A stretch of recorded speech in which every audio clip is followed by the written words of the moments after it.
নমস্কার, তোমরা সবাই ভালো আছো তো? আমি আজকে আরেকটা খুব হেলদি রেসিপি নিয়ে চলে এসেছি। এই যে পাটের শাক, একদম ফ্রেশ ফ্রেশ টাটকা কেটে আনা পাটের শাক। এই যে মা আমাকে শাকগুলো সব বেছে বেছে দিচ্ছে। কাজের খুব বেশি তাড়াহুড়ো থাকলে মা প্রায়শই আমাকে এরকমভাবে সাহায্য করে, মানে তরকারি কেটে বা শাক বেছে দিয়ে, ওই আর কি।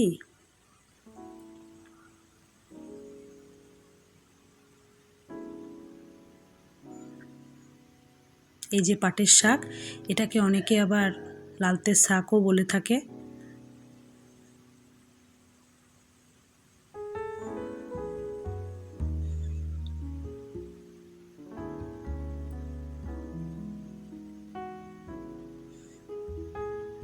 মার মুখটা একটু দেখালাম, আলোটা ভালোভাবে পড়লো না, তাই ভালোভাবে ছবিটা মায়ের মুখের উঠলো না।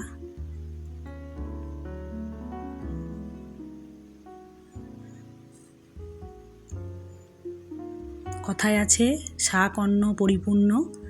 বাঙালির ভাতের পাতে যদি শাক না থাকে তাহলে সে ভাতের থালা পূর্ণ নয়, এরকমটা ভাবা হয়।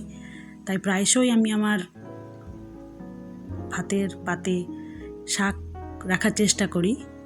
তো আজ আমি তোমাদেরকে এই পাটের শাক রান্না করে দেখাবো, মানে আমি যেভাবে রান্না করি। তোমরা সবাই রান্না করো আমি জানি, প্রায়শই তোমরাও পাটের শাক রান্না করে থাকো বাড়িতে।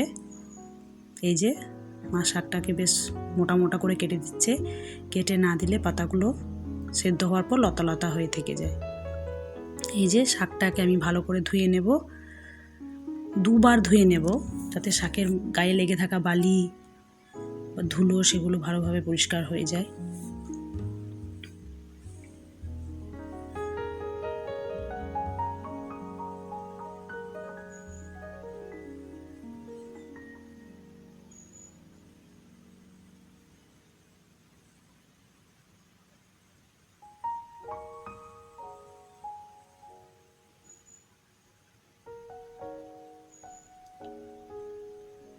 এই যে এরপর চলে এসেছি রান্নাতে।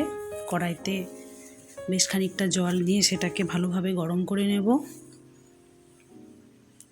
জলটা যখন ফুটে উঠবে এর মধ্যে আমরা দিয়ে দেব হলুদ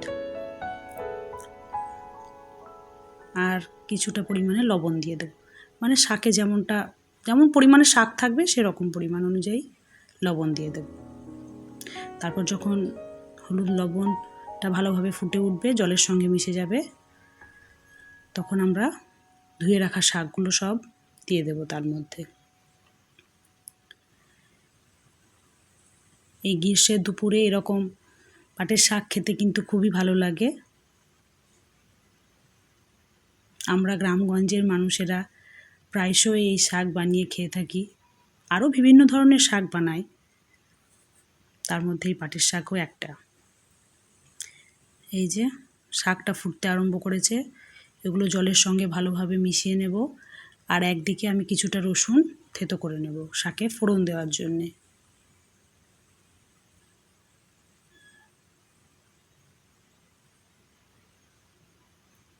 শাকটা যখন এভাবে ফুটতে থাকবে তখন যে ফেনাগুলো এভাবে জড়ো হবে এক জায়গায়, ওই ফেনাগুলো তুলে তুলে ফেলে দেব।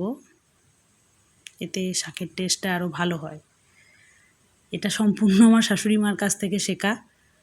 তিনি আমাকে অনেক রান্নাই শিখিয়েছেন,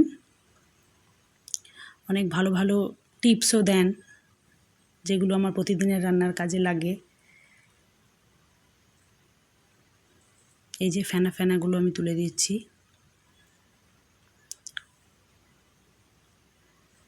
এভাবে হাতা দিয়ে শাকটা এরমভাবে নেড়ে নেব, যাতে লতা লতানো ভাবটা কেটে যায়, এবং ভাতের সঙ্গে যখন শাকটা মাখিয়ে খাবো তখন যেন ভাতের সঙ্গে ভালোভাবে মিশে যায়, ওই আর কি। আমার শাকটা প্রায় সেদ্ধ হয়ে এসছে।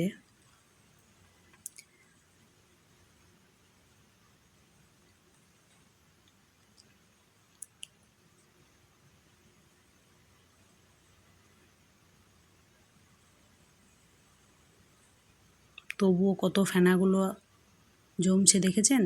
এগুলো সব তুলে তুলে ফেলে দিচ্ছি, যাতে শাকটা খেতে আরও সুস্বাদু হয়।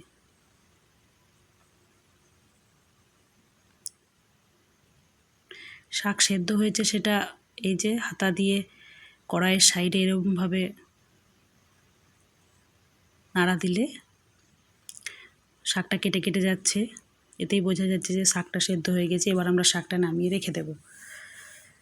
তারপর আবার কড়াইতে খুব সামান্য পরিমাণে তেল নেব, যাতে এর গুণটা থাকে আর কি। মানে এটা যেহেতু খুবই একটা হেলদি, তাই এর হেলদি ভাবটা আমি রেখে দিতে চাই, তাই খুবই সামান্য পরিমাণে তেল দেব। তাতে ফোড়ন দিয়ে দেব গোটা শুকনো লঙ্কা আর 5 ফোড়ন, আর থেতো করে রাখা রসুনটাও দিয়ে দেব।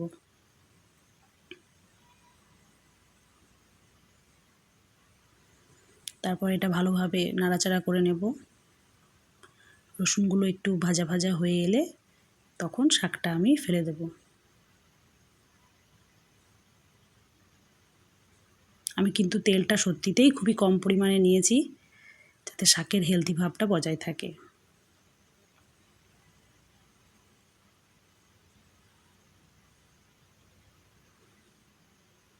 এবার আমরা শাকটা এতে দিয়ে দেব।